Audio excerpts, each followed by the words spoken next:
Today we're going to be talking about growth in Total War Warhammer 3.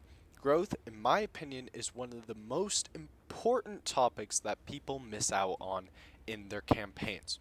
We're going to be modeling this on around turn 5. It's turn 4 in this campaign of a Krazak Thorgrim Grudgebearer campaign. So, why is growth important? When we have a problem, we're going to define it first. And our problem is a lack of growth inside of this faction. Growth is important because it helps your cities build up to higher tiers, which allows you to build special buildings and higher levels of buildings, which will give you either better effects or the ability to recruit more elite units. Now, how do these growing things work? It works over here in the growth bar. You have a certain amount of growth needed for a surplus, and then there's a certain number of surpluses you need to get to your next level. So, the population cost, or the population surpluses that I need, is 2 to reach tier 3, 4 to reach tier 4, and 5 to reach tier 5. I think it's 1 to reach tier 2. 1 or 2? 1. So you want to make sure that each province is getting a solid amount of growth. Right now, Krazak is getting a growth of 15, which is very, very good, because that means it will take 3 turns for a population surplus. But there are ways that I can boost this growth to make it go by even faster. The first way to do this, and what I always recommend to new beginners, is going to be through commandments. The commandment Empower the Guilds for the dwarves, and there are many other commandments like this, will boost your growth inside of a certain province. Empower the Guilds gives you a growth of about 25, which is really, really good, because now, if we look over at our growth, we're going to be getting a lot more next turn. We'll have 50 plus that 25, which is going to be 75, taking that time down to about 2 turns instead of 3. Second way that we can do this is building an infrastructure building. This is a barley field for the dwarves. It's like farms for the Empire. Every single faction that I know of has a growth building. Maybe there's a random one that they just haven't come out with yet. But every single one has a growth building for now. You can build these in multiple places. Generally, for every minor settlement I have one of these buildings built in it, unless I'm using its building slot for something else, such as a resource, or that entire province is already maxed out. So you can see in the Pillars of Grunyi, I have one of the buildings built for an extra 20 growth. So that's great over here. Then what I can do is move on and build all the other buildings that I want to build, making sure that I have enough growth now to do what I want to do and expand more rapidly. If you're playing PvP, which is probably what you're not doing, since my channel is based towards beginners and most beginners don't play PvP, is this growth is going to help you outrank your enemies really, really fast. So if you're outgrowing your enemy, you'll get access to more elite units faster than them, and then they just won't be able to handle those more elite units. Also, growth will let you get better industry buildings, like just higher tier industry buildings and higher tier like commerce buildings or trade goods, right? You'll be able to produce more trade goods, and that way your economy will be even better. So even if you're not recruiting higher level units than your enemy, you can just out recruit them. Use Skaven tactics. Works all the time, right? I think so. Anyway, if we look over here, now we have a second province that's starting to come up, and I just need to capture one more settlement before I can put that commandment on there and get that plus 25 growth.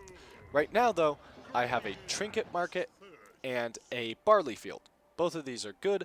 I have that one farm that's going to be giving me growth, and that's very, very important because we need that growth early on in the campaign, especially. You want to be growing very fast, especially if you're trying to expand very fast. Right now I'm trying to kill off Skarshnik before he gets too powerful, so I kind of beeline towards him. It's very fast expansion, but it works out pretty well for me. So you need a lot of growth to match how fast your faction is growing as a whole. Let's talk about some other ways to get growth.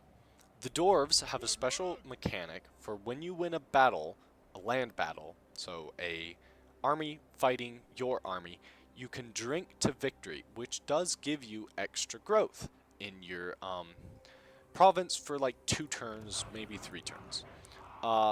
Next thing, I think one of these heroes does have a spread control thing. I think it's the Thane. I could be wrong about that, but I'm pretty sure it's the Thane. So if you look at this chieftain over here, he does the same thing, increases control in a local province by 1. Or, wait, why am I talking about control? It's a good question. So, when your control is negative, then you don't grow, which makes a lot of sense, right? Happy settlements are going to grow more than unhappy settlements.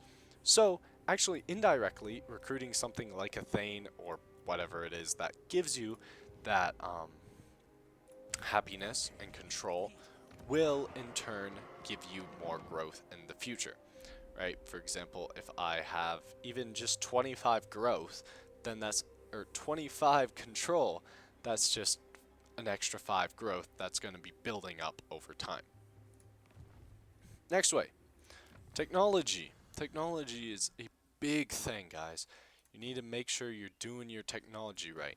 This technology I purposefully did wrong, right? I did marching songs and then gather the throngs. And I did get wave guilds, but I didn't get heavy query stones. What does heavy query stones do? Gives me plus 10 growth. Get those growth ones done, guys. Like, it's going to help you so much, and it's going to last in every province for the rest of the game, and it's just going to make things so much easier, right? So now, what have I added to benefits? I'm also going to build a growth building in here because I've got quite a few slots open. I think the last thing I want is just some armor piercing range damage. Okay, so how much growth are we going to get on the next turn? Well, let's see. Right now we're getting 50 growth a turn in this province. We're going to end the turn. We got a population surplus in the Silver Road. That's good. That's going to help us get up in the levels.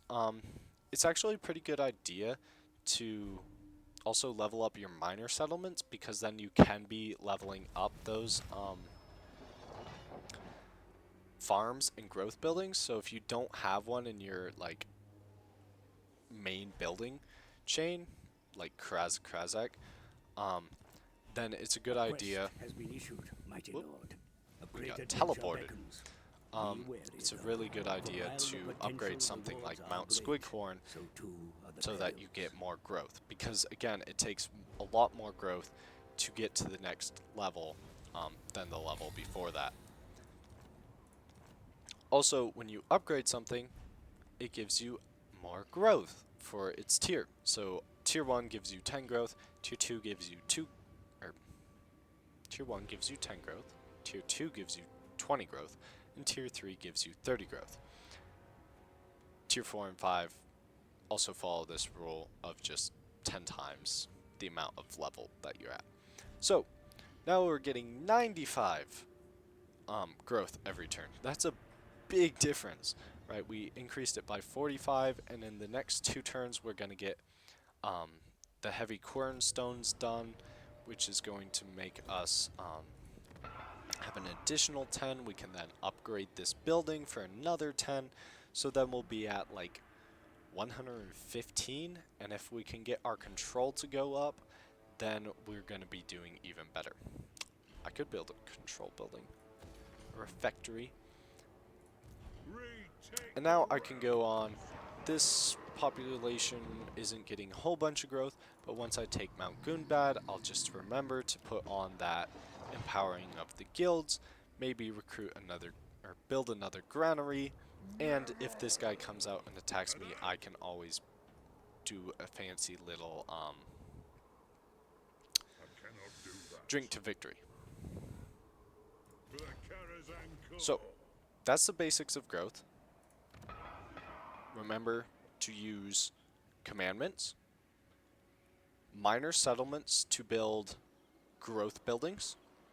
Check your technology, and if there are easy to get growth technologies, try to research those as fast as possible. And spread out your levels within your cities so that you can get more farms and whatnot to increase that growth. Here's another strategy of what you could do. Instead of upgrading the Pillars of Grunyi again, I could upgrade Mount Squighorn. And what this will do is give me an additional building slot in which I can recruit or build another barley field. So that will give me 20 growth plus that extra 10, so that'd be an additional 30 growth from doing it that way. And from this way, it would be 10, only 20 growth. So 30 growth is better than 20 growth. Spread out your levels within your cities.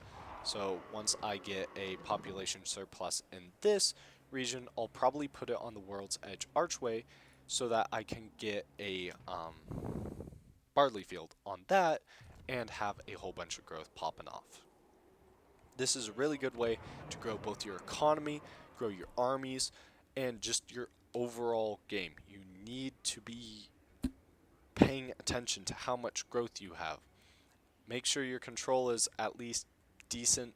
Right now it's not great. I'm losing 10 growth to my negative control right now. So as soon as I can recruit another army or get Thorgrim back there to deal with that control or build a building like I did with the refectory, make sure things are going back the way we want them to. That's it for this video, guys. I hope this really helped you guys out. Growth is a very important thing in Total War Warhammer 3. Check out some of my other videos, and I will see you later.